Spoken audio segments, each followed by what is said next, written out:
जीवन हमें एक मौका देता है, इसलिए जब भी सही कॉलेज चुनने का समय आए तो सिर्फ मंगलायतन यूनिवर्सिटी आपके बेहतरीन भविष्य और सर्वांगीण विकास के लिए।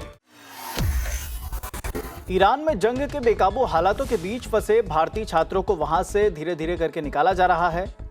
आज 110 छात्रों को लेकर विमान जैसे ही भारत की धरती पर उतरा तो जो छात्र वहां पर फंसे हुए थे वो यहां पर आकर वापस भारत लौटकर एक बार फिर खुश नजर आए। उन्होंने सरकार का शुक्रिया किया, प्रधानमंत्री नरेंद्र मोदी का नाम लेकर भी कुछ बयान दिया है, सुनते हैं। सिचुएशन तो दिन ब दिन वहाँ ख़राब हो रही है। तो जैसे हम उर्मिया में रहते हैं, तो उर्मिया यूनिवर्सिटी मेडिकल साइंस में थे, वहाँ भी हालात ख़राब हो रही है। तेहरान में तो ज़्यादा ही है, हर दिन वहाँ कम से कम 20 से 25 स्ट्राइक्स हो रही है कैपिटल सिटी में, और रेजिडेंशियल एरिया में ज़्यादा हो रही है जहाँ पे बहुत सारे इंडियन स्टूडेंट पढ़ते हैं। जो माहौल वहाँ देखा था उस हिसाब से लगा नहीं था कि ऐसे घर कभी जा पाएंगे, घर वालों से मिल पाएंगे। जब हालात ज़्यादा ख़राब होने लगी तो उन लोगों ने हमें एश्योरेंस दी कि हम हमको इवैक्यूएट करेंगे। तो 16 सुबह उन लोगों ने हमें पहले उर्मिया से एक अर्मेनियन बॉर्डर लिया, फिर अर्मेनियन बॉर्डर से हमें अर्मेनिया के कैपिटल सिटी में लिया गया, फिर वहां से हमें यहाँ लाया गया। हर एक स्टेप पे, हर एक पॉइंट पे हमारी हेल्प की, यहाँ तक पहुँचाने में हमें आई डोंट थिंक किसी को भी कोई प्रॉब्लम हुई होगी। हम उसके लिए बहुत ग्रेटफुल है जो गवर्नमेंट ने रोल प्ले किया हमें यहाँ तक लाने में।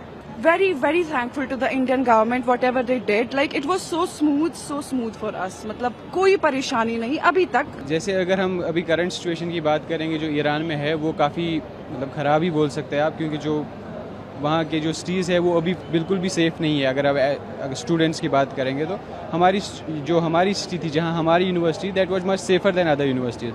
लेकिन जो बाकी यूनिवर्सिटीज़ के बच्चे हैं वो ज़्यादा ड्रेस्टिक सिचुएशंस में है एज़ कम्पेयर टू हमारी यूनिवर्सिटीज़ के। जैसे ही हमारे वहाँ अटैक्स बढ़ने लगे तो हमारे गवर्नमेंट ने जिन्होंने हमें हेल्पलाइन नंबर्स दिए थे उनसे कॉन्टैक्ट करके उन्होंने हमें वहाँ से जल्द इवैक्यूएट किया। हमें जो फैसिलिटी चाहिए थी वहाँ से इवैक्यूएशन के लिए, हमारे पासपोर्ट्स, हमारे लिए बसेस अरेंज करना, हमारे लिए फ़्लाइट्स बुक करना और हमें यहाँ तक पहुँचाना, वो उन्होंने काफ़ी जल्दी किया और बहुत हमारे साथ कोऑपरेटिव रहे थे। सिचुएशन तो दिन ब दिन वहाँ ख़राब हो रही है। तो जैसे हम उर्मिया में रहते हैं, तो उर्मिया यूनिवर्सिटी मेडिकल साइंस में थे, वहाँ भी हालात ख़राब हो रही है। तेहरान में तो ज़्यादा ही है, हर दिन वहाँ कम से कम 20 से 25 स्ट्राइक्स हो रही है कैपिटल सिटी में, और रेजिडेंशियल एरिया में ज़्यादा हो रही है जहाँ पे बहुत सारे इंडियन स्टूडेंट पढ़ते हैं। जैसे एक तेहरान यूनिवर्सिटी है, वहाँ के हॉस्टल में भी एक बार अटैक हुआ है, तो वहाँ पे बहुत सारे इंडियन स्टूडेंट को माइनर इंजरीज भी हुई थी। तो हम इंडियन एम्बेसी के साथ कंटिन्यू टच में थे। तो जब हालत ज़्यादा ख़राब होने लगी तो उन लोगों ने हमें एश्योरेंस दी कि हम हमको इवैक्यूएट करेंगे।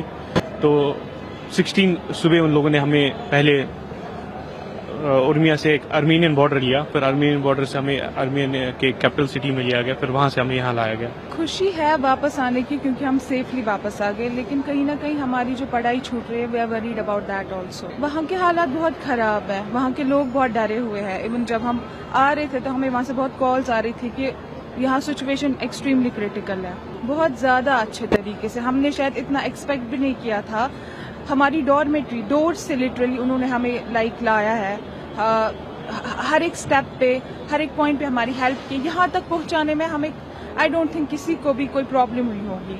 हम उसके लिए बहुत ग्रेटफुल है जो गवर्नमेंट ने रोल प्ले किया हमें यहाँ तक लाने में, सेंट्रल गवर्नमेंट ने।